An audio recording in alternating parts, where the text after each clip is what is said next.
Thanks for joining us. Welcome to the Planet of the Humans, a sequel webinar.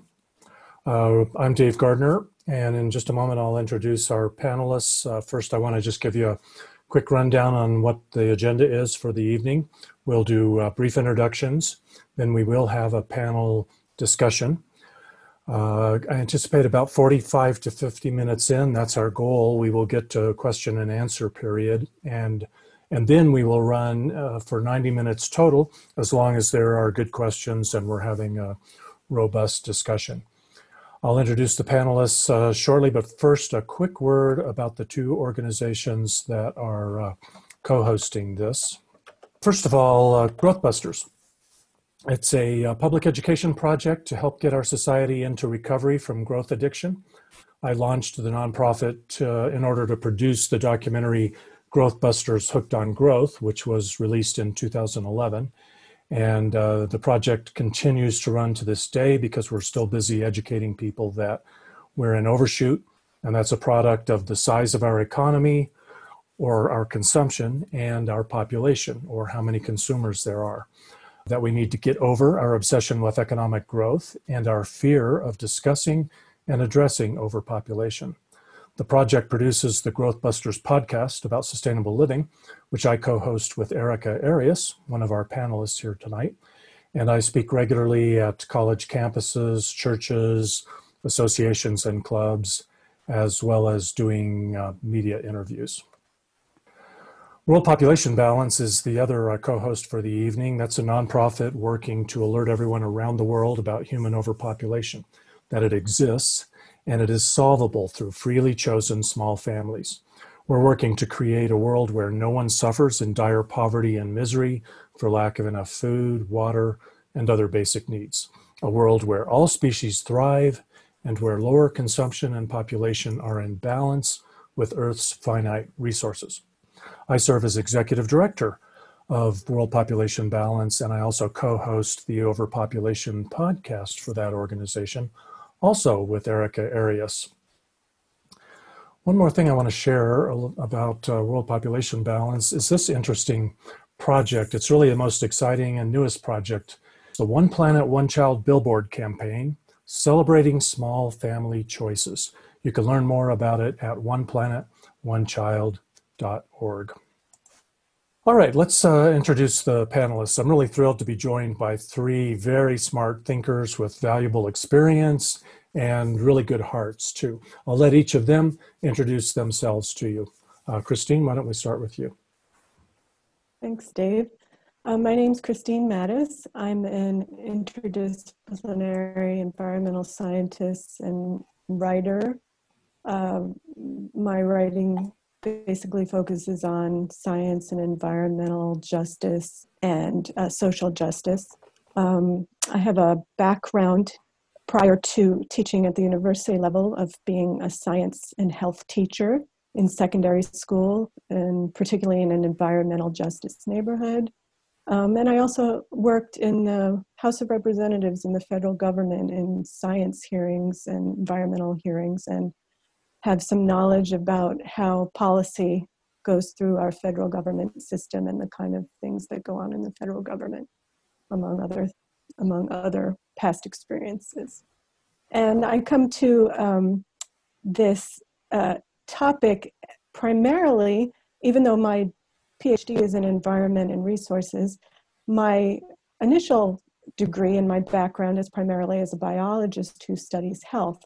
So my interdisciplinary background encompasses both social and natural sciences, but I look at this topic as one of more than just climate crisis, but focusing on both human health and ecological health, and how what we do to the planet affects both. Great, thank you. Brian Check. Yeah, my name is Brian Check, and I'm the executive director of the Center for the Advancement of the Steady State Economy, CASSE. And our mission at CASSE is to advance the steady state economy as the sustainable alternative to growth. And we do that largely by raising awareness of the fundamental conflict between economic growth and very important other goals: environmental protection, economic sustainability, national security, and international stability. I started CASI in 2003 while I was still working in the headquarters of the U.S. Fish and Wildlife Service as a conservation biologist, because I could see the fundamental conflict between economic growth and biodiversity conservation. And I was not allowed to even talk about that, even though that was central to my PhD research and part of the reason I had been hired there to begin with. So that's why I established CASI, and I'm really glad to be on this podcast and collaborating on and off with Growth Busters. Great. Thanks for being here tonight, Brian. And then finally, Erica Arias. Hi, I'm Erica Arias. I am co-host and co-producer of both the Growth Busters podcast and the Overpopulation podcast. I've been working with Dave on the Growth Busters project since last April, and World Population Balance since November of last year. I am an advocate for sustainable living and the child-free choice, and I am a newly admitted graduate student. I will be attending the University of Oregon this fall, and I hope to study the intersection between population, environmental sustainability, and the child-free choice. Great. Thanks, Eric. I'm glad that you're all here. You can begin asking questions at any time. We will be collecting them and moderating them. So anytime you come up with a good question, just click on Q&A on your screen and type in your question. But first, let's before we start the discussion, I want to find out just a little bit about you. So I've got a poll I've put up. If you wouldn't mind answering these two questions for us, I would appreciate it. While you're busy doing that, I want to do two things. One is I want to remind you that we are not here to debate the accuracy of any of the details. We are here to figure out what value we can take from the film in charting a fair, just, sustainable path to a beautiful world that works for everyone. That's what we want to focus on tonight.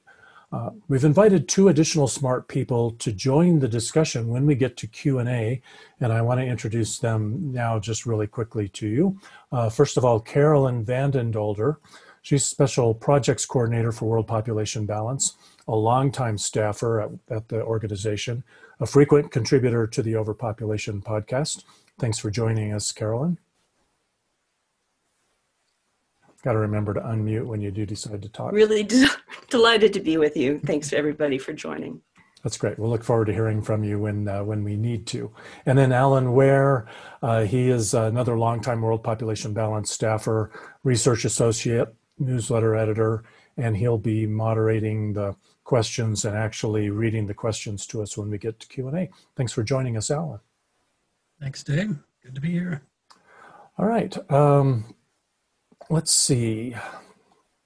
Like I mentioned, they are going to join us during Q&A, but I've also given them permission to suddenly appear during the earlier discussion if they really think we've overlooked something, left something out. All right, I'm going to end the poll now. That should be enough time for everybody. And then I'll share the results with you all. Let's see. All right, it looks like we've got about 61% of, 90% of us here have seen the film. I've kind of figured that would be the case. 31% think it's important for people to see. 6% think it's better that people not see the film. And then on the content of the film, let's see, 22% agreed with the statement that it slapped them in the face with important perspective. 59% felt like they got important information from the film. And 25% already knew what the film had in it. So gives us a little bit of an interesting snapshot of you guys. We'll do one more real brief poll right when we start the Q&A. All right, let's get the show really on the road now. This first topic that I want to chat about is really kind of general comments about the film, the biggest takeaway from the film. And I'll just introduce by sharing a quick thought. I want to do more listening than speaking. Sometimes that's challenging. I really think it's unfortunate that a divide has been created within the environmental movement. That really hurts us all. I think we all have the same goal: a beautiful world, needs for adequate healthy food, adequate clean water, affordable shelter, habitable climate, happiness, fulfillment for this generation and every generation to follow. We all have that goal. So I really hope we can focus a lot tonight on continuing the conversation that this film has started about achieving that goal. And I want to quickly quote Planet of the Humans co-producer Ozzie Zenner in an Extinction Rebellion live-streamed event May 5th with Extinction Rebellion co-founder Claire Farrell. Ozzie said this. He said, "The fundamental issue is that we're facing a huge potential breakdown of the living world, and we're attempting to address that with another layer of technological solutions that require mining, fossil fuels, another set of challenges. The underlying message of the film is that we need to shift out of that story." All right, I've said my piece. Take it away, Brian, Erica, or Kristine. We're going to try to make this more conversational rather than hearing from any one of us for 2 or 3 minutes at a time. I guess I'll start. One of the things that I was interested to talk about, which you brought up, this divide that seems to have occurred because of the film, or that is maybe being made to be a divide when it shouldn't be. However, I do think that the fracture had already been there a bit. Since there's been more activism on environmental issues, particularly climate, there has been, well, first of all, what some people, I would say, call climate myopia. And we have been focusing so much on the climate crisis, not that we shouldn't, it's a tremendous existential crisis, but sort of to the detriment of every other environmental issue we have. And there have been people in the environmental movement that I know who have not only felt marginalized, but actually are marginalized in communities with their work, because everything about renewable energy and the Green New Deal and the climate crisis has taken precedent over issues such as toxic contamination and industrialization and resource use and environmental justice. And traditionally, environmental justice issues had a lot to do with pollution and toxification and not climate. Now, of course, climate is an issue for environmental justice communities, but I think this fracture was already there, and there's a lot of people that already felt pushed out. And this film sort of demonstrated why that fracture was there. And I don't think it's something that can't be mended, but I think the only way to mend it is for everyone who is interested in tackling the climate crisis, along with every other ecological crisis going on, which is, of course, the biodiversity crisis, the toxics crisis, the resource use crisis, land use. We need to come together and talk about all these issues as one. That is the only way for true ecological sustainability. And when we think that people can't handle all these issues as one, I think it's not only detrimental to the movement, it's detrimental to all of humanity, to all of ecology, and it's a little patronizing to people, because I've heard from plenty of people who know all these things are connected, and actually the solutions can and should be connected. Otherwise, they're ineffectual solutions. So I guess that's my point right now. That's a great point, and I'd like to follow up on it a little bit, because that fracture, I think, also is represented by whether or not the person in the environmental community does or does not recognize and help raise awareness of limits to growth. And those that don't, our experience at CASI is that those who don't raise awareness of that tend to be the same with either climate myopia, as it's called, or clean water myopia, or clean air. You know, there are a number of myopias out there, biodiversity myopia, but climate clearly is the predominant myopia now in the environmental movement. And there has been for a long time this fracture between those who, as Kristine said, do not recognize the big picture, or have decided sometimes more or less consciously, because it's so hard to get funding, for example, to deal with the big picture. It's not quite as hard for concentrated costs, concentrated benefits types of policy arenas. So if there's a particular forest that's about to be bulldozed or something, you can find some support from a local community to fight that. So that's one of the reasons, there are basic reasons in political economy why there are many groups focused on individual topics rather than very many focused on the big picture, which I think we can say boils down to limits to growth. And that was the beauty of Planet of the Humans. It really helped to make that point. Yeah, and I'm reminded of there's a great piece that Kristine actually wrote in Medium, review of Planet of the Humans, and I think, Kristine, you really nailed it, where you talked about this marketing problem that the film created for the renewables advocates and renewables industry. And I really think I've worked my entire adult life, unfortunately, mostly producing propaganda for Fortune 500 companies and big PR firms, and marketing and PR, I think, has gotten in our way a little bit because, sure, if you're trying to really just get people moved into, get us to adopt renewable energy as quickly as possible, you don't, good marketing practices don't provide any distractions, don't give any people any of the other things that they might have to do. And, I'm still kind of on the fence about whether whether that's the right thing. Obviously, Planet of the Humans has kind of let the cat out of the bag. The cat was sort of out of the bag already, but it's let the cat out of the bag for another 8 million or more people now that there's more to the story. And so I think they're going to be forced to tell the whole story. And that would be the best outcome of the film. Unfortunately, the film hurt a lot of feelings, and so it'll be challenging for everybody to put their big boy and big girl pants on and say, okay, how can we make the best of this?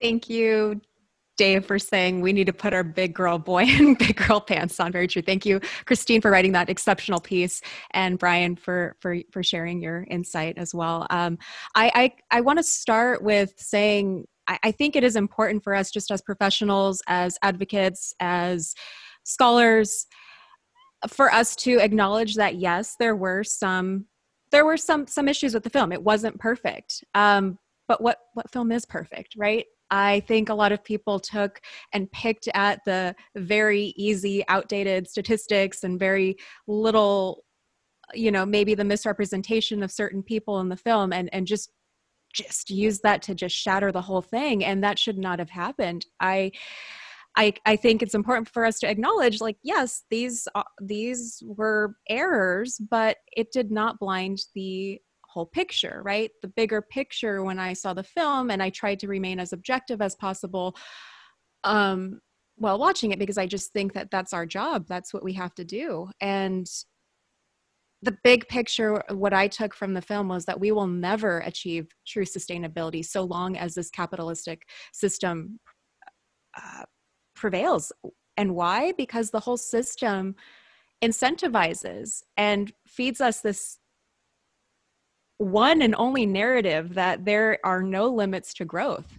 And that means more production, more consumption, more people, that we're all expected to be parents, and that we're all supposed to just follow this cycle of that our parents followed. And that's just not true anymore. It's done. It's an outdated model that just doesn't work for anybody anymore. And main point two is that technology it's not the end all be all in the way. So is renewable energy a sham? Only if you're looking at it as the one and only fix that's going to save all of us, and denying that there are other issues that we need to get serious about. And expecting for that one fix to be our way out just removes all personal accountability. and we need to get serious about changing ourselves. Yeah, the film didn't shatter my faith in renewable energy. I don't know if it did yours or everyone else's. I know it did some people, but I believe we have no choice. We absolutely have got to transition to renewable. But I think the film underscored the fact that we're not on our way to net zero carbon by mid-century like we need to be, and there's just no way we can get there if we continue growing our economy 3% a year or even 2% a year, and our population 1% a year. At a 2% annual growth rate, the economy doubles in size in 35 years. So you've got in 35 years twice as big an economy that has to be completely converted to run on renewable energy. I don't know how many people think that's really possible. Yeah. Well, first of all, about renewables, I was just reading something today that a friend wrote, and he actually had a chapter in his book about the Ivanpah solar array, the largest solar array in California. And one of the issues, forget about the efficiency of these renewables. One of the issues is because we're stuck in capitalism, and as I see it, actually, that the Green New Deal that is being touted, that everybody's pushing for, and I'm not saying we don't need something like it, but I think it needs a lot of improvement. It maintains capitalism, maintains this growth. And so in terms of the renewable project, like in California, I'm going to mention some of the things that he talked about with this solar array. The biologists who had come in and excavate the area or survey the area, they had to remove the desert tortoises, which are an endangered species. They initially thought, I believe it was for this area, that there were 25 desert tortoises that they had to come and remove. It turned out that there were 150 that they had to move to create this. And the tortoises, that 50% of them die when they're moved from one place to another because of stress or predation. So that's another issue with these renewables. But the other thing that he pointed out in his book was that there's great tax incentives being given to this consolidated energy, these large-scale infrastructures of solar, and the incentives given to individuals to put solars on their homes are being taken away. Pacific Gas and Electric in California apparently only allows so many people to put solar on their homes in a given community or a given set of a given array of homes or a neighborhood. And so these solutions we have, such as solar, not to say that renewable energies should be thrown away, that we're just going to stay on fossil fuels. However, the incentives that are being given are corporate incentives, not small-scale incentives. And the transition that will be most sustainable, that most of us can see now, is localization of energy, localization of farming, making everything into a smaller scale. And in a lot of these solutions we're seeing that are given by the large NGOs and the ones that our government is more receptive to, allow billionaires to become even larger billionaires and allow large infrastructures to continue. And not only is that more harmful for our inequality problem, but it's more harmful in terms of the effects it has on ecology. When you would put solar panels on a home, you're not affecting a whole desert ecology, like when you build this humongous solar array in the desert and you pretend that the desert is a wasteland when it's actually a thriving ecosystem. So I have some more things to say, but I'll leave it at that with the renewables right now. Okay, and I want to keep us on track, and we need to sort of take a little bit of a leap forward, although it's just barely going to be a perceptible segue, I think. Quick reminder that you can click on Q&A at any time and enter a question for us to answer when we get to the Q&A portion of this. The next question I wanted to pose for everyone is big picture again. What does our society need to do in response to the issues raised in the film, and what barriers need to be overcome? Real quickly, just as a conversation starter, Jeff Gibbs wrote on the Planet of the Humans website, "A world in which nature heals and revives will be a world full of the right kinds of magic. Millions of square miles of technology plastered across the planet is the wrong kind of magic." And he also wrote, "Our only hope is to design a world in which less is the new more and nature recovers, a world where the well-off humans share it with those who have less, a world in which humanity reinvents itself." The floor is open. I'd like to try to put this in very practical policy terms, because if you don't have policy that fits that magical vision, well, I'm afraid that magical vision is going to get polluted and eclipsed. And, you know, we recognize that we have a number of policies in the federal tax codes, in the federal budget, at the Fed, policies that are designed to grow the GDP, population, and per capita production and consumption of goods and services. And so I think if we're going to get serious about the message from Planet of the Humans, we must get at those policies that lead us into the directions that you saw manifesting in that documentary. And I think the place to start in very practical terms, once again, is the Employment Act, or as it was amended in 1978, the Full Employment and Balanced Growth Act. That's what really got the United States into the growth game. And Kristine and Erica both talked about capitalism. And of course, we have to recognize the shortcomings of capitalism, and especially some notion of a laissez-faire free market capitalism. But on the other hand, it's not just about capitalism. It's about the very practical national goal for most nations of the world, pursuing GDP growth, from the most capitalist to the most communist. You know, the Soviet Union, they hit limits to growth in the last quarter of the 20th century, and they trashed half of Eastern Europe and Russia, what's now Russia, and Soviet Asia in the process.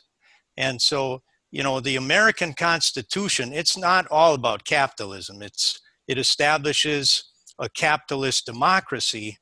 And I think the key is we have to have a balance of democratically derived environmental protections and regulations that amount to a smart democratic rider of that capitalist horse.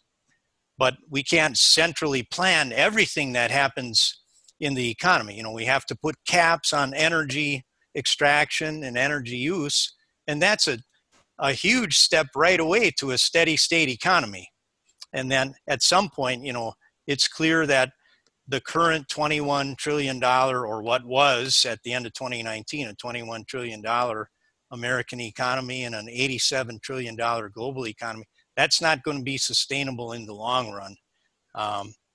And so there will be, in the 21st century, needs for degrowth back down to a sustainable steady state economy. And I think we can accomplish this, or in policy terms, we can get a long way there by completely amending and in large part replacing the Full Employment and Balanced Growth Act. Just to piggyback on what you're saying, I think there's a tension, and maybe this is where the fracture is that I was talking about, between what in academic and within and without academic circles is known as eco-modernism versus degrowth. And the eco-modernists seem to have the floor right now, who are proposing sort of a technological utopia where the economy still grows and we still have all of this technology that we love to have right now, and we're still having all of these, basically much of it entertainment and frivolous sort of activities and parts of our society that really just are not sustainable. Whereas the people who subscribe to degrowth, like you're talking about, are looking toward a more circular economy where we have cradle-to-cradle technologies and where there are limits to growth, and we are actually shrinking certain sectors of our economy and our society. And as a matter of fact, Amsterdam, within this pandemic, has just adopted what they call the donut economy. And it's a more sustainable, circular type of economy. And I think what we found is that the people who sort of responded well toward Planet of the Humans are the degrowth factor, who realize that we cannot continue consuming the way we do. Our economy cannot continue to grow the way it does. There are limits. You know, there is no. I've heard people say, you know, we all want a slice of the pie, and then some people say, well, we all don't all need a bigger slice or an equal slice because the pie keeps growing. Well, if the pie is the earth and the earth's resources, that does not keep growing.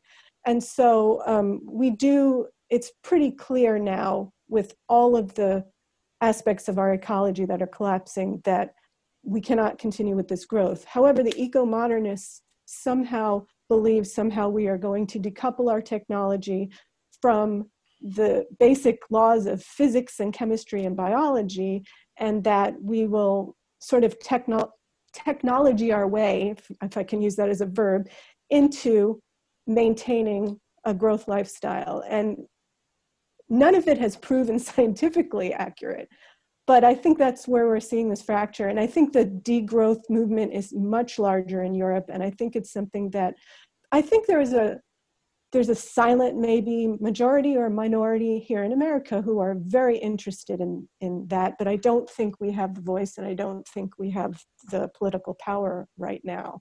And I would blame that on our media and on our political system and our social system. But I think that's something that we need to adopt. I'm really pretty amazed that we seem to be more ready for that conversation than I thought we ever were going to be. It seemed like we were so stuck for so long, and so I see a lot of signs of hope. I want to piggyback on a couple of things that both of you said real quick. First of all, Brian, of course, economic policy is so fundamental to this because we really absolutely have got to get economic policy that doesn't chase GDP growth anymore, but actually measures well-being and considers well-being the goal and the metric. And I think we're seeing some signs, kind of getting an example of that a little bit during the COVID shutdown, because there's not that much discussion of, there's only a few people really watching GDP. Most of the news reports I'm seeing are really about how people are doing, you know, how people are navigating this and surviving this. And I think we need to see more of that. And then Kristine, you mentioned technology and decoupling. Erica and I have called it decoupling nonsense on the Growth Busters podcast. There's been a little bit of decoupling, but not that much. And to bet the farm on technology, I want to remind people who are old enough to have heard of it, Severide's Law, which was coined by Eric Severide, who was a really great newscaster alive before many of you were born, I'm sure. But his law was the chief cause of problems is solutions. And technology really has a lousy track record when you think about it. Technology gave us DDT, thalidomide, asbestos, malathion, PFAS, the forever chemical in Teflon and outdoor gear and firefighting foam, Fukushima, Love Canal, 3 Mile Island, Chernobyl, Bhopal, Deepwater Horizon, Exxon Valdez. It's not hard to come up with a long list of reasons to not trust technology. And the only hope for technology to shrink our footprint so that we don't continue crippling the life-supporting ecosystems of the planet is to create something that is so complex where you just keep on adding new layers of technology to fix the problems that the last layer created. It is so complex, it's a house of cards and so fragile that there's just no reason to bet the farm on that when you could be doing the simple stuff like getting in touch with what really counts, and it's not GDP and it's not population growth. And then lastly, I just want to put in a word for contracting global population too. That is a part of this picture of the new beautiful world, because an economy needs to be sized to meet the needs of the population. We can definitely make some adjustments in how many, how high on the hog we want to live, but we have basic needs that have to be met. And so the bigger the population, the bigger the economy is going to be or has to be. So we need to not just end population growth, but actually let population start contracting back toward really less than half of its current 7.8 billion people. The best scientists tell us that sustainable human global population is 3 billion, maybe even less than that. That tells us the direction that we need to go. And there are beautiful ways to do that, which I'll talk about a little bit in the next section when we get a little bit more into the details. Yeah, to go on what you were talking about, there's also something known as, I believe it's called Jevons Paradox.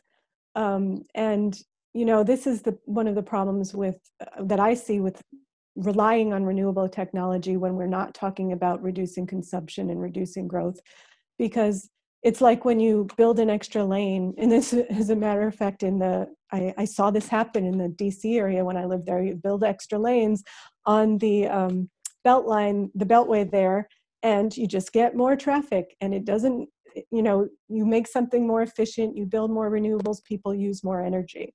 So, and we also are always assuming that people are going to use more energy. And in scientific models, one of the reasons that we can't seem to find a so-called solution is because we're always assuming that people must use more energy, energy consumption must go up. And part of that, like you said, is because population is growing exponentially, and part of it is because we keep consuming more energy that we really don't need for a comfortable lifestyle. And of course, so many of us are using much more than others. And there's that equity issue that really needs to be a part of the picture too.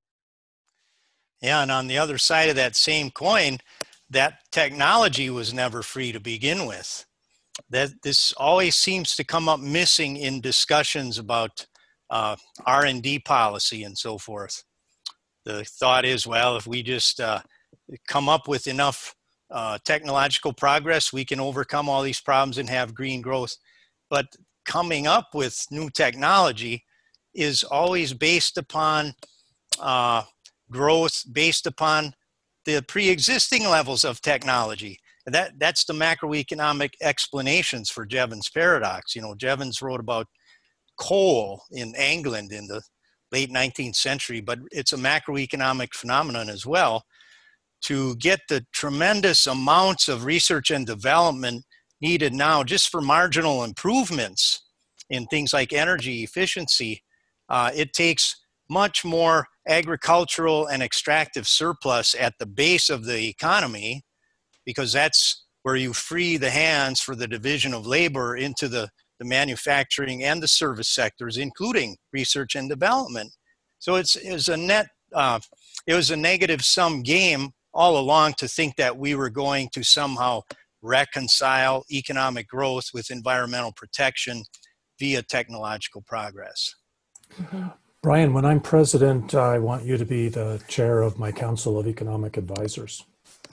Yeah, we'll see. Secretary of the Interior would be better. We're over time, but Erica, if you have a quick comment, I'll let you sneak in before we move on to the next subject.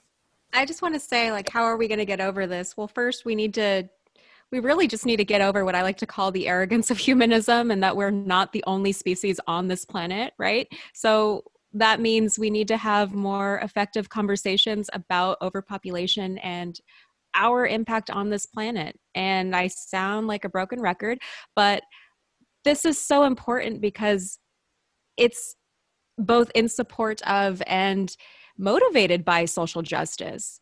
We want to have these conversations because we want to see a world where there are less starving people and people with jobs and people who have everything that we in the North Side have.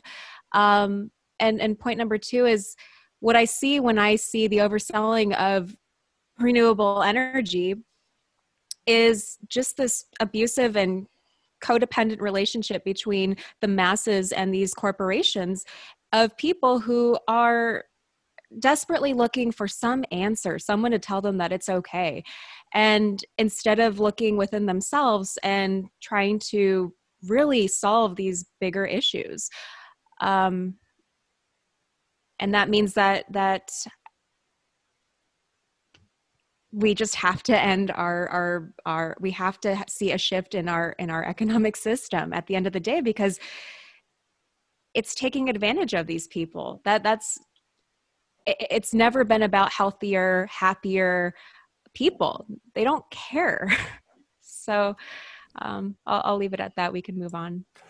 You know, I suspect that each of us has a lot more thoughts on all of this, so I'm going to make a proposition. I meant to mention that we are going to repurpose the audio from this webinar as an episode of both of the podcasts that Erica and I co-host, the Growth Busters podcast and the Overpopulation podcast.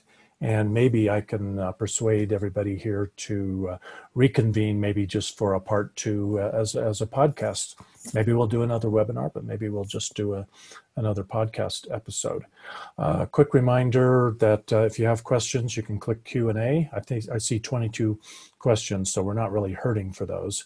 And that we'll get to that soon. The last section of panel discussion, drill down a little bit more into the details. How do we accomplish those big picture changes that we've been talking about? And I'll do a quick intro for that.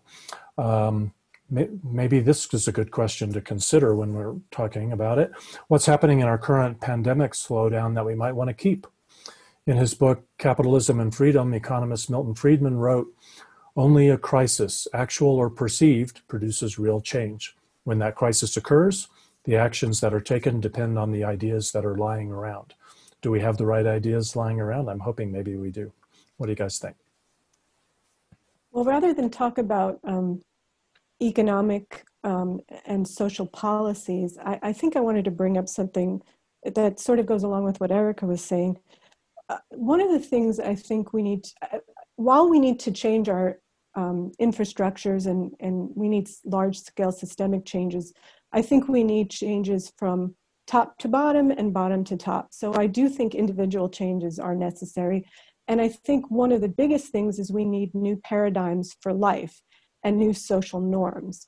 So I think that that's something that this pandemic did bring up. I also see sort of mainstream broadcasting going against these new norms that we could be bringing toward the plate. So, for example, we have this idea, especially in America, that when we get older, and if we're aspiring to middle class or upper middle class lifestyle or more, that we deserve certain material things. We deserve vacations. We deserve to take trips all over. We deserve certain cars, just unbelievable amounts of superficial material items that we think we deserve.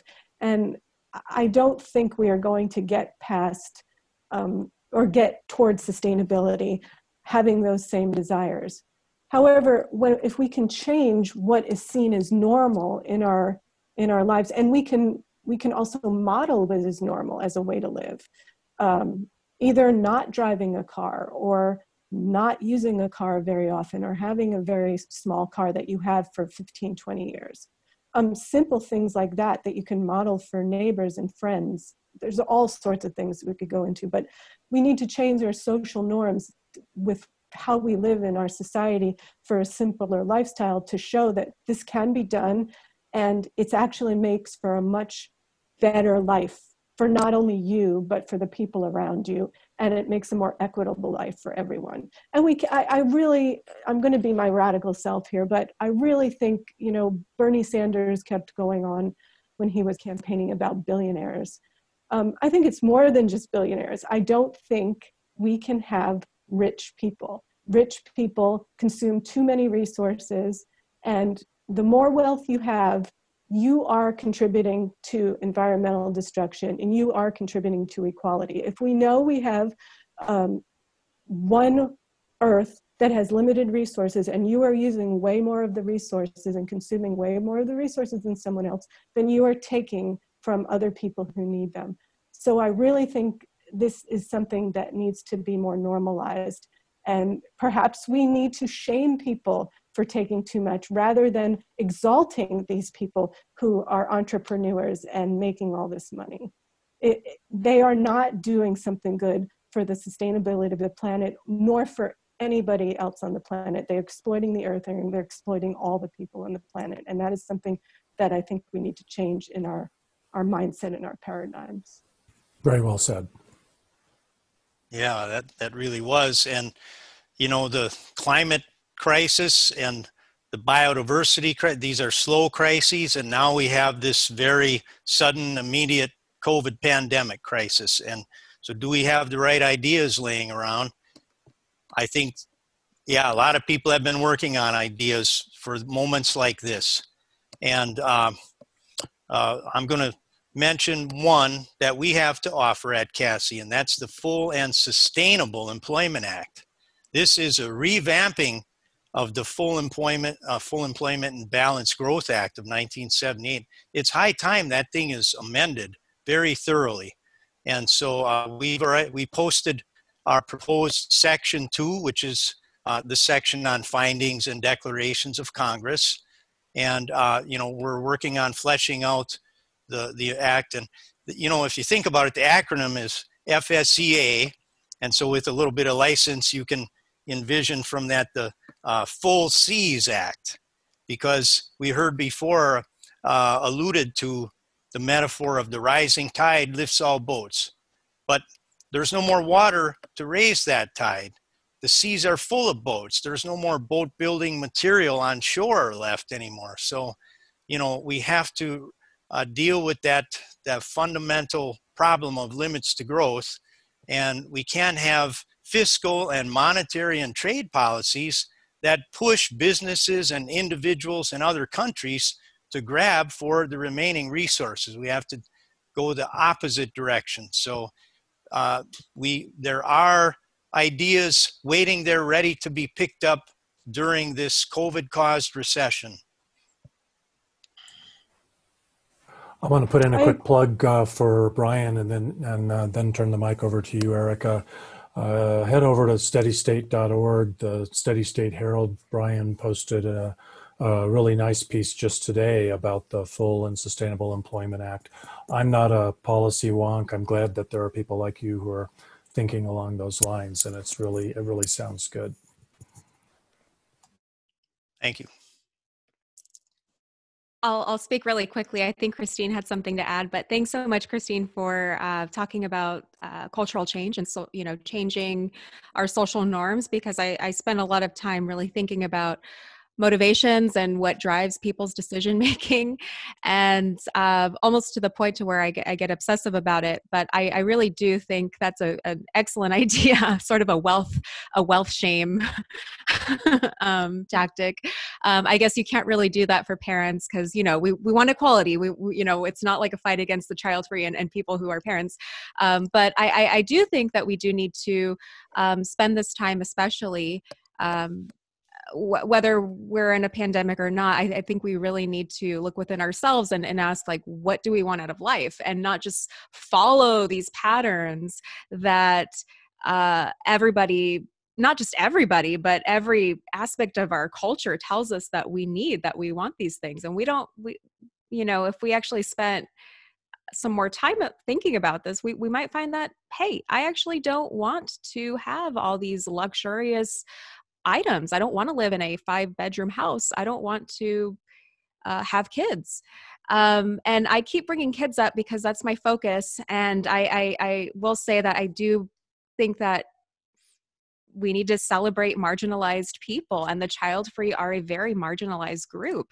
And I think it's time that we start celebrating them as much, if not more, than parenthood, than those who are parents, because in every direction that you look, it's a celebration of parenthood. And it's no wonder why people think that they want that, because they also want to be celebrated. And there's really no celebration in our pronatalist society for people who opt out of parenthood, but there ought to be, because not just as something that is in support of environmental sustainability, but also what it means on a social and an individual level. How many child-free people out there do you see helping support the children of their family members or neighbors or friends, right? So there's a place for them in society. And I think that this film really motivated me to speak more freely about that and to celebrate these people more, because they really are saving the planet, even if they don't know it.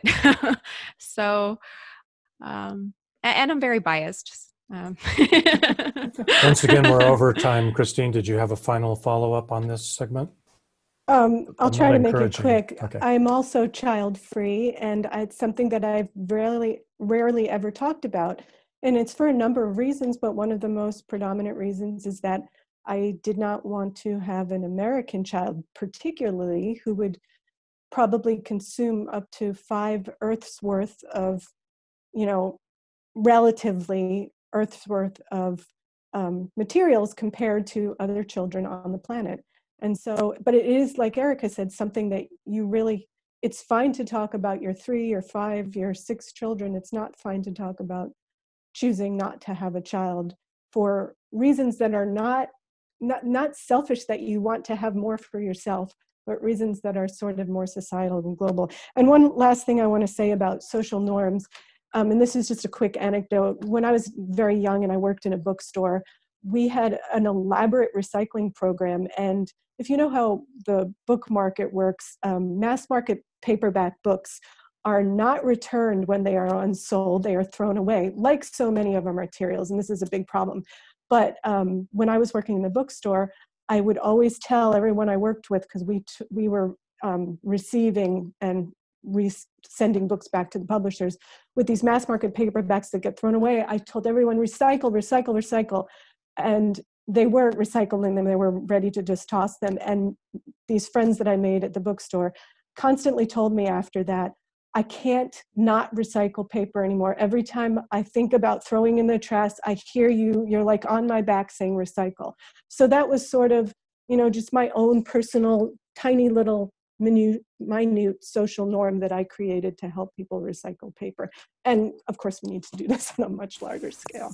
Yeah, great example, great example. Well, I hate it that we absolutely are blazing through this 90 minutes. We're going to flip into Q&A now. I'm going to launch our second and last poll real quickly, if you wouldn't mind sharing with us a little bit about what your current thinking is now that you've had a chance to have your minds poisoned by us. And I want to reintroduce Alan and Carolyn into the conversation and really encourage them to chime in as well. And Alan, get ready to start hitting us with with the best of the questions. We'll take the best at the top and see how far we can get. We're going to run for another almost 40 minutes because I don't think we're going to run out of things to say. So let's see how we're doing on the poll.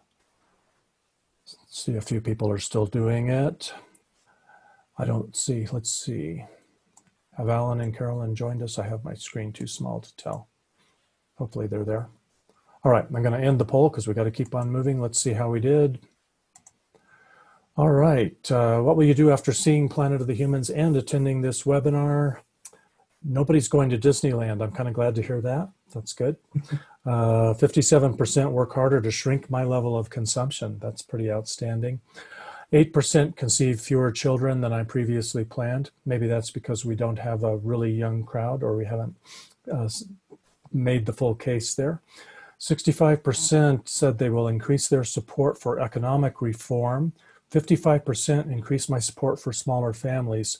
Those are really good numbers. I'm glad to see that. 14% increase my support for technology solutions.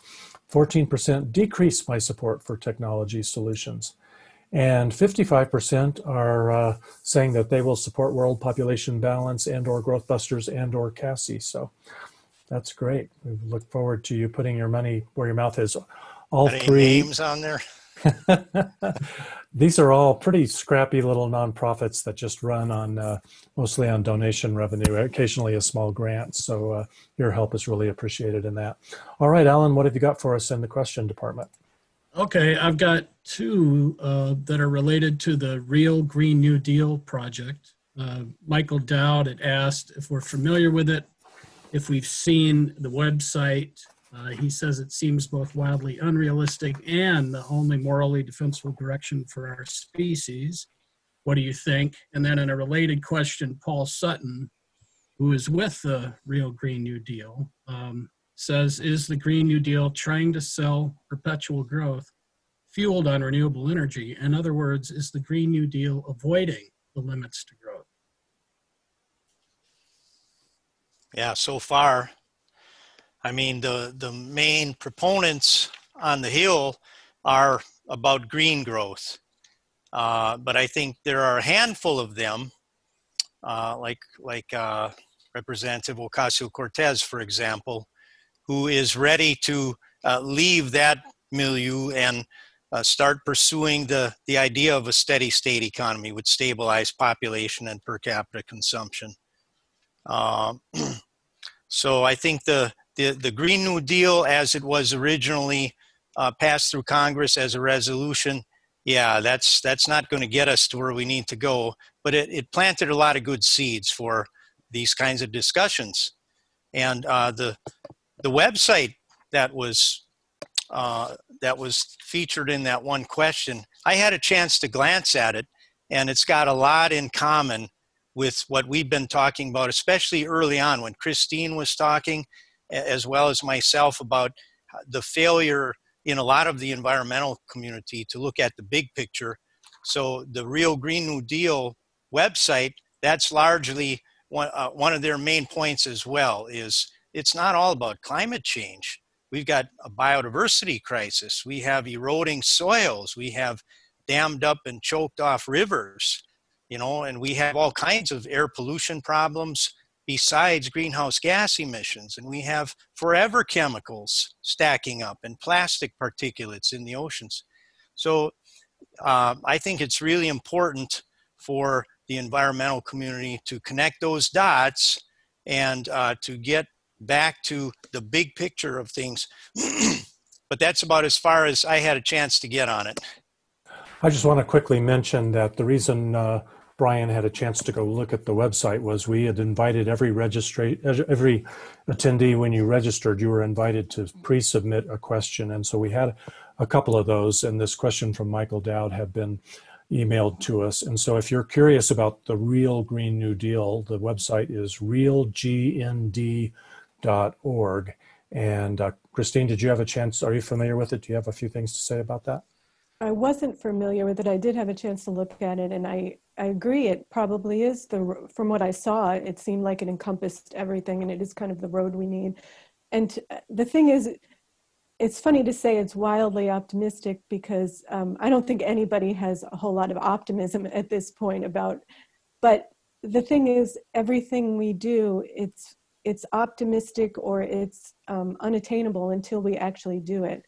And when it comes to policy, we can't offer just little incremental solutions and then, because we know we're never going to get what we ask for from our government, we need to have these humongous radical solutions. As the IPCC said, we need radical change. This is a conservative scientific body saying that we need radical change. So to offer a radical solution and have to draw back from that is exactly the kind of things we need, exactly kind of the policies we should be proposing, as radical as possible, and then scaling back. If we don't go that far, we'll never get anywhere we need to go.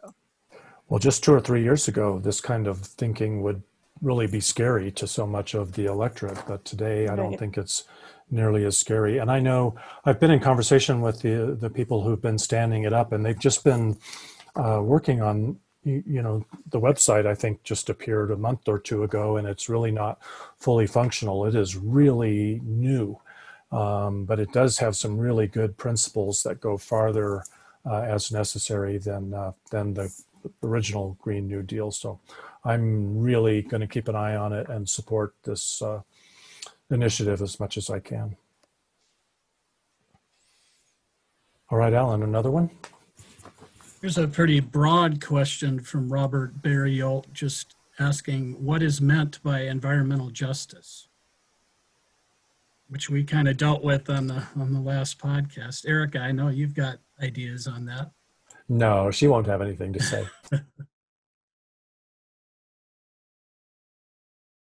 environmental justice, I think, in just the simplest terms, is giving everybody on this whole planet, every species, every human, equal access to the bare essential necessities that you need to live and thrive. And that includes, I don't think I need to tell you all what it includes, but just in case you really need to know, that's clean air, clean water, housing, and I'll add in, social justice as sort of, I look at the two, right? Social justice, and then just an extension of that is environmental justice. But, school education,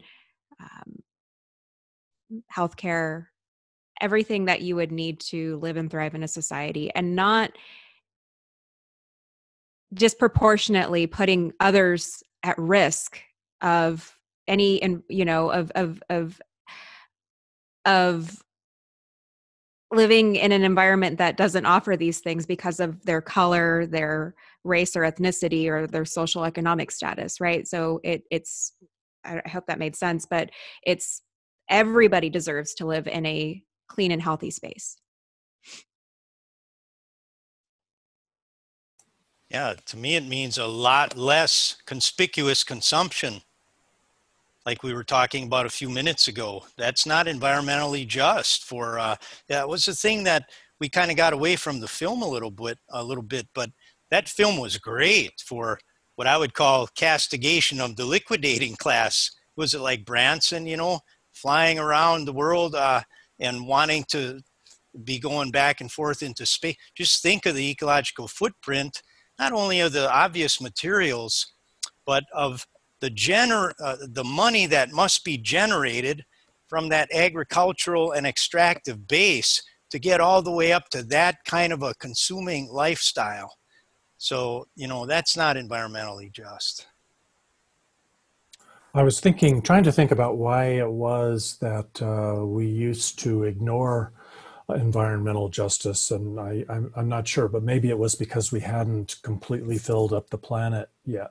And now that we have really filled it up and outgrown it, in order for Richard Branson to live well on his island, someone else has to live really poorly and pay the price. There's no room for anymore for the more impoverished people in the world to raise themselves out of poverty. The billionaire class has cornered the market on the rest of the resources that we all need.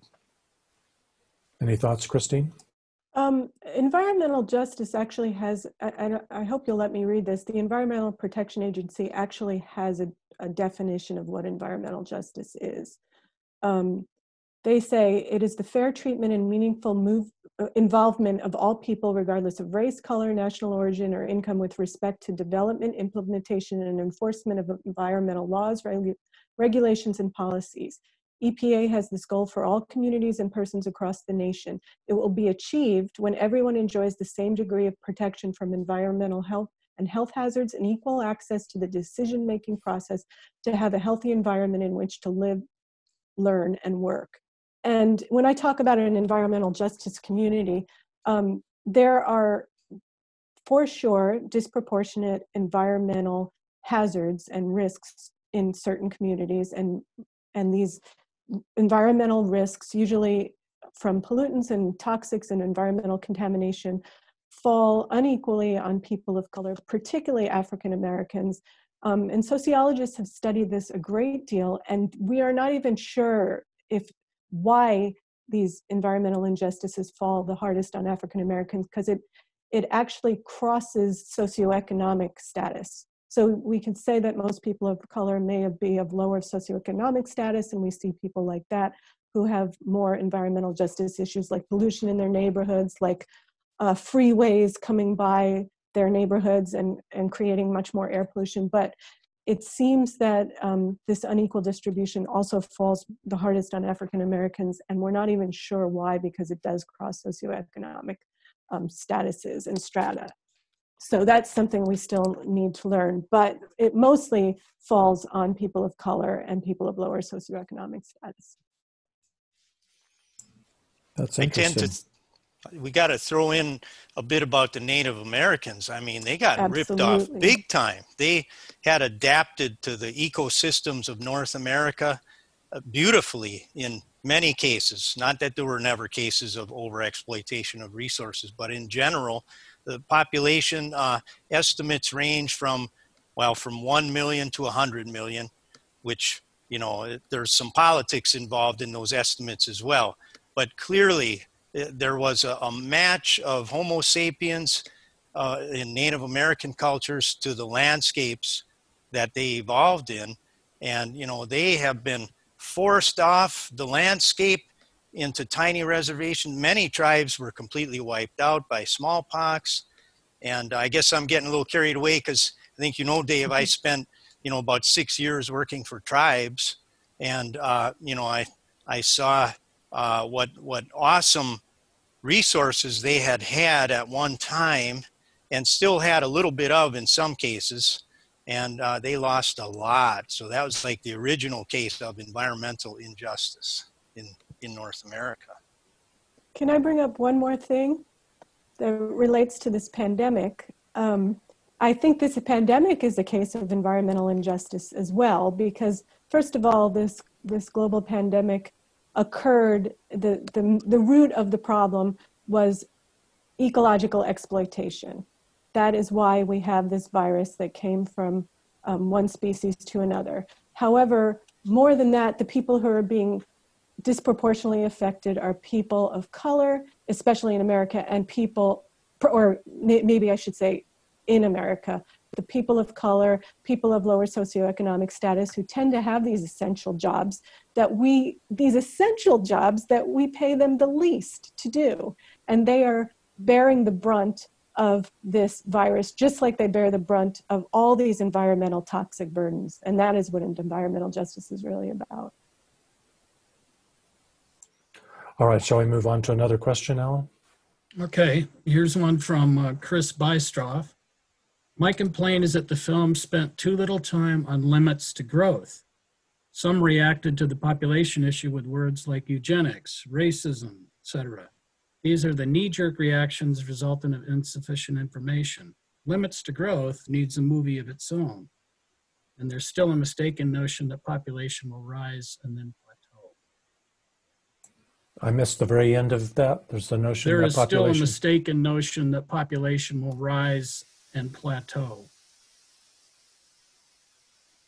I think the focus of that question is more a movie about limits to growth. We need a full movie on that. You know, I'm thinking there was a documentary being made with that title, but I cannot recall whether that's been finished or is still in the works.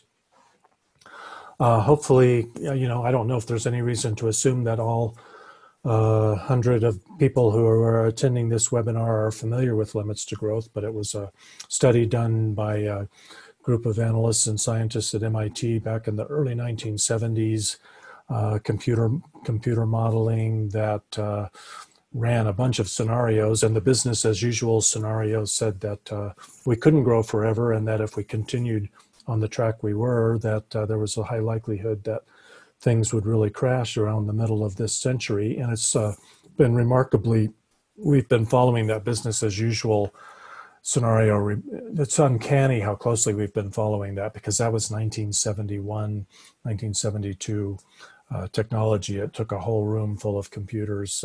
They had less computing power, I suppose, than you have in the palm of your hand today. Several books, I think about 4 books, one every decade, reporting on our progress or lack of progress. So that's the background about that. And, you know, I think the film, you know, the thing that films are good at is evoking an emotional response. Some of the critics have wondered why the film couldn't get more into the weeds. And I'm not necessarily saying limits to growth is the weeds, but why couldn't you provide these details and this data and these facts? And, you know, that would be a film for the scientists, a film for the analysts, not a film for the general public. So you do tend to have to gloss over some of those things. And I kind of feel like the film was all about limits to growth, no? Sure seemed to come straight out of it. I think that it brought us to that next film, which I assume that commenter was referring more generically to limits to growth, limits to population growth, limits to GDP growth. Ah, I didn't realize that. Yeah, well, if either way, I mean, the book Limits to Growth would certainly play a large part in any kind of full-fledged documentary about limits to growth. Either way, that needs to happen, and we sure hope that the next Michael Moore movie is exactly about that. We've had a lot of people tell us that that's their hope as well, and it seemed to be leading right up to it. I said in my review of the documentary that it brought us right to the doorstep of the steady state economy, and I really believe that.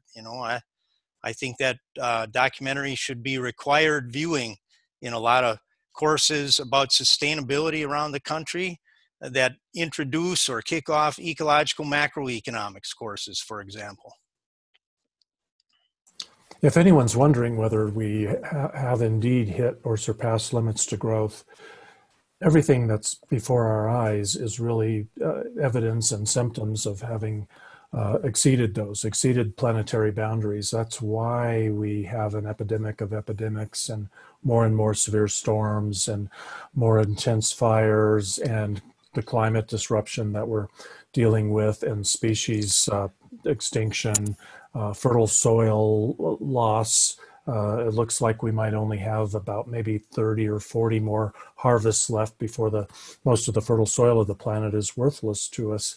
Freshwater crises, all the toxification that tends to not get talked about that much. I mean, all of that is evidence that we are in overshoot, that we've exceeded the limits to growth. And gosh, the list of scientific reports that really put the hard data to that is a mile long. So the only reason somebody might have missed that is because those news stories get a quick mention, maybe, or a paragraph on page 4 of the newspaper, and then they're forgotten because it doesn't agree with the mythology, with the story that we're all living right now, this myth of eternal growth and prosperity for all. I wanted to say too that I think the film, its main goal was to open the door for these bigger discussions, but also to kind of strip away the veil.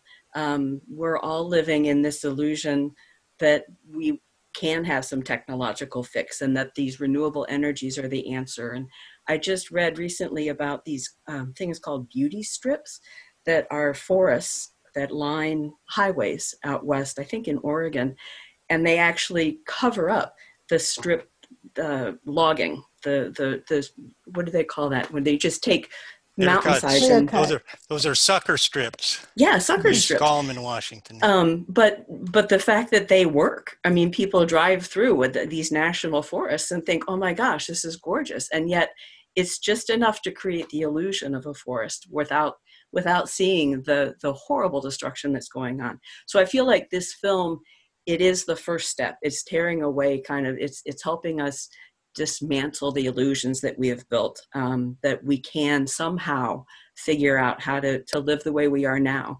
and still address all the myriad crises that we're facing. I want to mention something too.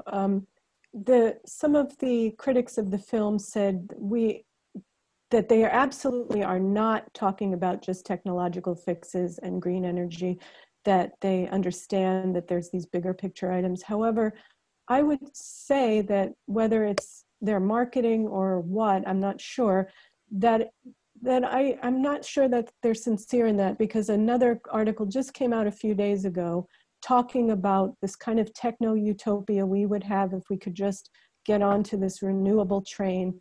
And interestingly enough, the article was written by, I think, the head of 350.org. And most of the comments I saw in the article disagreed tremendously and said, this is really a delusion, and we cannot think we're going to live in the same exact lifestyle we have throughout the world and just change enact the Green New Deal and have renewable energy. This is really not sustainable and not a reality. So that I thought that was very interesting, and I think that there are people all over who are open to this degrowth paradigm. If we want to give each panelist about 3 minutes to make closing comments, and we want to stick with being finished at 90 minutes, then that would be the last question we could answer. But we could agree to shorten our closing comments and do one more question, or we could agree to run a little bit long. Anybody want to chime in with a suggestion? Longer is fine. Let's try one more question, Alan, at least then. Okay, this is from Mike Hanauer.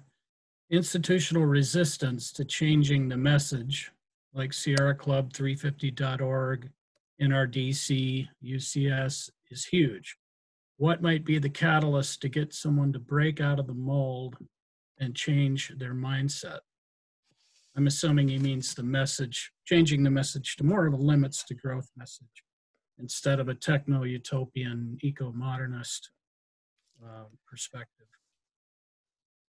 I'm all over that one. I got to respond to that because, we felt for decades that the catalyst would be a solid foundation of scientific, professional, society position statements or refuting the old fallacious rhetoric that there is no conflict between growing the economy and protecting the environment. So there was somewhat of a movement for about 15 years. The Wildlife Society took a position describing the fundamental conflict between economic growth and wildlife conservation. The American Society of Mammalogists took a position describing the same thing. The U.S. Society for Ecological Economics did as well, and a handful of others, relatively smaller, scientific professional societies. Then there were a few other ones that were on the cusp of doing that, and that included the American Fisheries Society, the Ecological Society of America, and then the mothership of the SCB, the Society of Conservation Biology.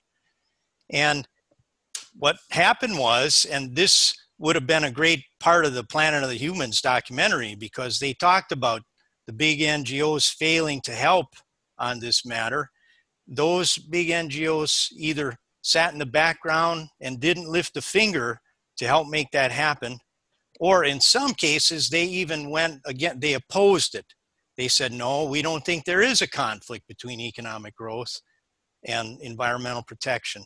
So, but the view at the time by those of us involved in that movement was that if we could have gotten a nice full foundation for the big NGOs to stand on, then that they would have been empowered to say, you know what, all these scientists have said that, and they have described exactly why we can't have our environmental cake and eat it too for the sake of GDP growth.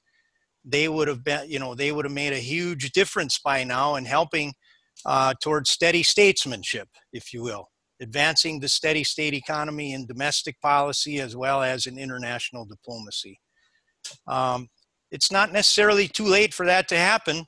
The AFS, they should have been talking about it now for about the last 12, 13 years. ESA, they as well. And so on with the rest of these scientific professional societies, as well as the big NGOs. And to me, one of the greatest things of the documentary, The Planet of the Humans, is that it's going to put pressure now on the big NGOs to handle it. If they don't start telling it like it is about limits to growth, I think people are going to leave them en masse. And they should, support growth busters. They should join CASI, world population balance, etc. Go for the efforts that are really making a difference about raising awareness of limits to growth and doing something about it. I think it is. Go ahead. Go ahead. I was just going to say, thanks, Mike, for your question. I guess I will answer your question with another question, which is, why is there institutional resistance when we're looking for these people to actually help us out of this crisis that we're in, right? And I think that when you have a system that profits on a problem, I have to ask, do you even really want to solve that problem? And it's really in every single business. I used to work at a treatment center, a rehab treatment center, where we saw people with addiction to drugs and alcohol. And I hate to say it, but I had to ask myself, well, what would happen if everybody got sober and there actually was a cure for this addiction? And similarly, just the same, our addiction to growth, our addiction to our, our system. Are we ever really going to make it out? Well, I don't know. It doesn't really look very promising. It just seems like we're just in this circle of repeating the same mistakes that we already know what the outcome is. And maybe that's just comforting.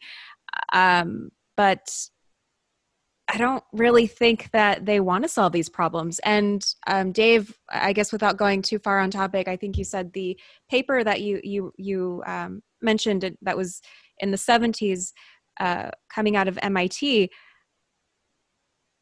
I think I haven't found any papers in the U.S.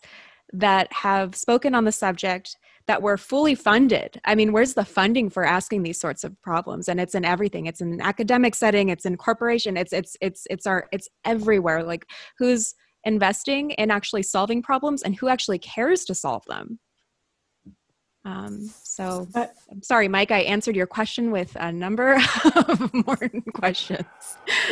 Brian, I want to propose that Planet of the Humans is a great demonstration of exactly why those scientists have been reluctant to tell us the truth. Look at the backlash that has been heaped on that film for telling, for making a few mistakes, but also for telling us the larger truth. And I think it's the job of Planet of the Humans, it's the job of Cassie, it's the job of Growthbusters and World Population Balance to give the scientists some political cover, to boldly go where no man or woman has gone before, and move the Overton window, the window of possible conversations and issues to discuss in the right direction. So I think Planet of the Humans has probably given us a big bump, a big nudge in the proper direction to where it's a little more okay to have those conversations than it used to be. Absolutely. Yeah, I was going to say, and I've forgotten what the original question asked, but I think the idea of why we can't have degrowth or why we can't talk about these issues, it comes down to money. I think that's something we didn't even talk about tonight that the film brought out that was very important. The funding for everything in the environmental movement now is coming from huge donors. The big NGOs are all getting their money from huge donors who are part of the capitalist system, who do want to continue economic growth, who are involved in so many other endeavors that are actually contrary to economic sustainability. And these foundations and these donors are controlling the message, basically. And the people who have a different message are marginalized, not only in journalism, but in science. Research is not allowed to be done into these areas, even though we do already have the research that shows that we have these limits to growth and that we are living in a collapsing world. And so it really comes down to economics. And I guess the only solution to that is that we do need to redistribute wealth, and we do need to create a more equitable society, because wealth equals power, equals voice, equals message. And, maybe that involves bringing the marginal tax rate back up to 90% like it was under Eisenhower, so we can redistribute wealth so people have what they need, and so that people have real democracy, because when you don't have the basic necessities, you're not part of society and you don't have a voice. Well, I'm glad you brought up democracy, because, and Kristine, you've been a champion of individual action, and that's been a little bit of A gripe of mine is, in fact, the last episode of the Growth Busters podcast, what do we call it? Just sitting around waiting for the world to end, where we talked about whether we really should just be sitting on our butts and waiting for the system to change, waiting for Congress to enact the policies we need, waiting for big corporations to do the right thing. And someone pointed out just recently, I wish I remembered who wrote it, but that in a democracy or something like a democracy, the elected officials don't lead, the public leads, and the elected officials follow. They go where we show them we want them to go. So I think individual action has real power, and that's one reason I think to walk away with a little bit of optimism, even though we're in a pretty serious crisis. Should we do wrap-up comments and maybe promise ourselves to figure out whether we want to do another part 2 webinar or continue the conversation on a podcast episode? Okay. Well, I want to just quickly then, I just want to give each of our main panelists a couple of minutes to make some closing comments, and then we'll wrap it up, I think. Brian, would you like to go first? Okay, well, so Kristine, I think, was basically talking about the political economy of environmentalism, and in particular the big NGOs. And it's true that these foundations, they're steering the message, and this is why we don't see them coming to help raise awareness about limits to growth. So I want to leave our audience with some hope with regard to that, because the one thing that we have on our side, we have 2 really important things on our side: sound science and common sense. People can start seeing now, thanks to films like Planet of the Humans, we can see limits to growth happening before our very eyes. And the science, when you really dig into it, is right there all the way as well, and including, you know, the more recent development of ecological macroeconomics. So with that on our side, we may not be able to get that foundation funding that's funding the Sierra Club and the Nature Conservancy and the Union of Concerned Scientists and the Sierra Club, I guess I mentioned them already, and the World Wildlife Fund and Defenders of Wildlife and so on. But I think we can start getting those members, because they do get it. A lot of them have some background in science. That's one of the reasons they joined these NGOs to begin with. And a lot of them have common sense, and they're starting to wonder, why aren't these NGOs talking about it? And they may be aware already of the political economy, maybe not in those terms, but they're aware that big money, big foundation money is not having their leadership do what they want them to do as members. So I think there's some hope in that. I think that, oh, one last thing in terms of the hope part. I think that $1 worth of limits to growth messaging can overcome, I don't know, 10,000, maybe $1 million worth of that nonsense, that there is no conflict between growing the economy and protecting the environment. That is nonsense, and it's resonating with less and less people. I would say at a very rapid rate, it's resonating less. So, so there's some hope for the future. That's great. That's great. Kristine, would you like to go? I'll tack on with what Brian was saying. I think one of the reasons for this backlash to the film is because it didn't have the same messages that some of these large environmental organizations were putting out, getting back to the marketing. And I think one of the problems is the people who are marketing environmentalism right now are keeping it simple, as marketers do, as public relations do. We have one message, we stay on point, we have our talking points, and it's fairly patronizing, because the people who are involved in the environment know more than that, and they're not necessarily buying it. Maybe they're trying to increase the amount of people who are buying into the environmental message and buying into the environmental movement, but I don't think that is even worthwhile if the message is untrue and it's not the complete picture. beyond that, and also we don't need everybody to buy into a certain policy in order to get that policy enacted. I mean, to go back to the policy that is always brought up as an example, slavery.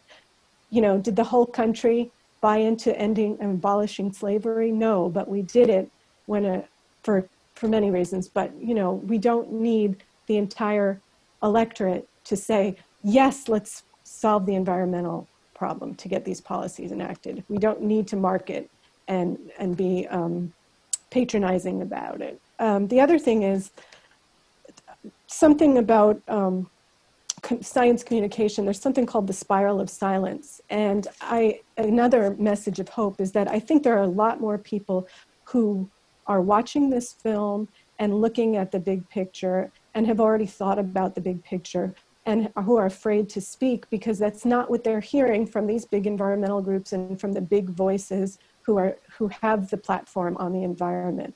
I get a lot of emails and messages from people who read my writing and who I've become friends and acquaintance with throughout the world.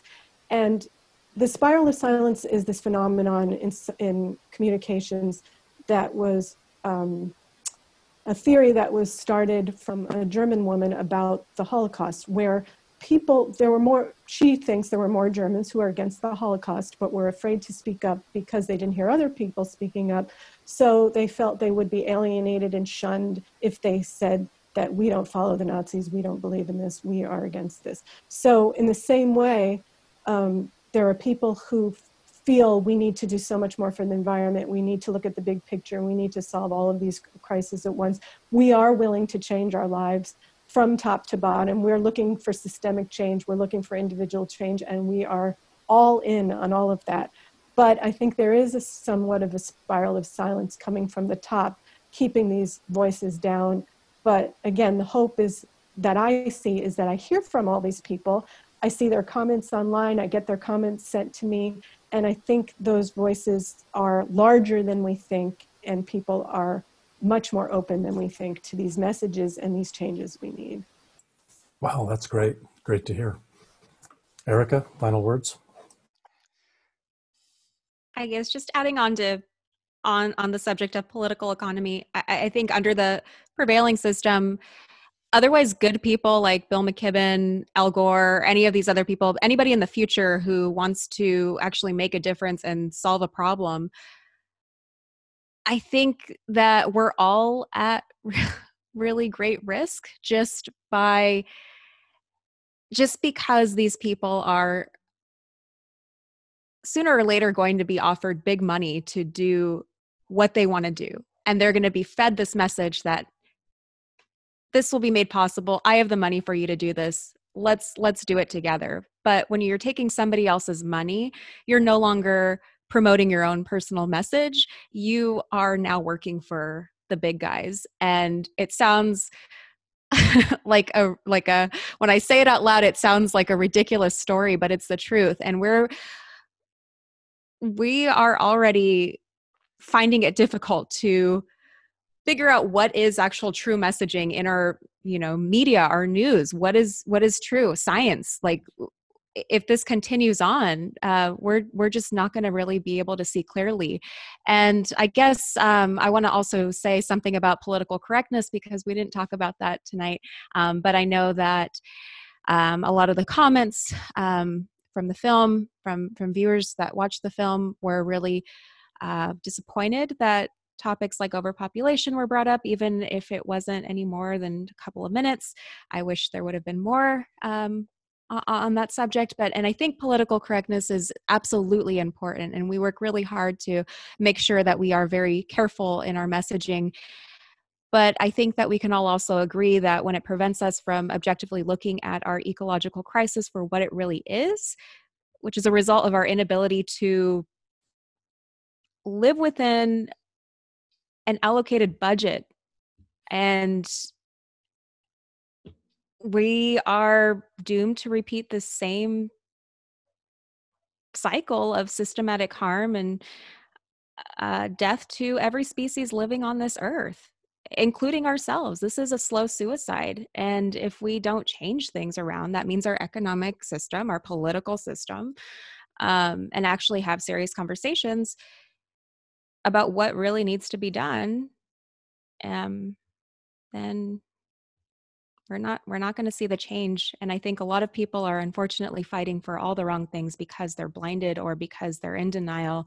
And this film, I'm very thankful to Jeff Gibbs and everybody who took part in the film, because they started the conversation. And it wasn't perfect, but at least it got all of us united here today to talk about the important points that were made. So, yeah, and I'll mention, I don't think Jeff Gibbs thinks that any of what, even we've kind of alluded to maybe some mistakes the film made about, choosing to tell some older stories. And if you go to planetofthehumans.com, they've been slowly adding more material to the website. So the filmmakers are defending a lot of the decisions they've made. So it makes for very interesting reading. I would recommend you go check it out. I just want to summarize. I think technology can't save us. Renewable technology is essential, but it's not sufficient. We simply must embrace less, not more. We've got to dethrone economic growth. Its worship is killing us, and it will finish us off. We need to maintain our new relationship that we're developing right now with what really matters in life. Relationships, experiences, time with those we love. That's what really matters, not how many dollars are flowing through the economy or how many toys we have. And we have really got to stop running and hiding from overpopulation. We can solve it beautifully, ethically, voluntarily, but the denial and shaming of sustainable population advocacy has got to stop. And then lastly, I read something the other day that I just want to share with you. I'll finish with this. This was written by Jake Mayer, publisher at Wordbound Media. And he wrote this, about the pandemic. It's pretty short. For many, this has kindled a desire to get back to the basics: family, friends, meaningful work, and sustenance. The promise of more money, more work, more striving, more productivity is exposed daily as a fraud, as many of us are forced to make do with less, yet finding some redemption in simplicity. In time, we will find our new normal, and most of us will fall back into some of the old traps and trappings. But the new normal doesn't need to include the same degree of striving and grasping. The new normal is rife with opportunity to build something better, to become someone better. The challenge we face now and for the future is to do more with less, to live more with less. Quality of life can be an elusive end. Our addicted grasping for more is part of the American mythos, but we're reminded that the meaning is not from things, but from experiences, relationships, and the simple pleasures gained from living our lives in real time and not at jet speed. Kristine, Brian, Erica, Carolyn, Alan, and a large number of attendees who are still with us after this long webinar. I want to thank all of you for a great conversation and your interest in really seeing if we can't have a good finish to this human experiment on this planet. Stay safe, stay healthy. Watch for an email with a link to the video of this that you can share with other people, and have a good night.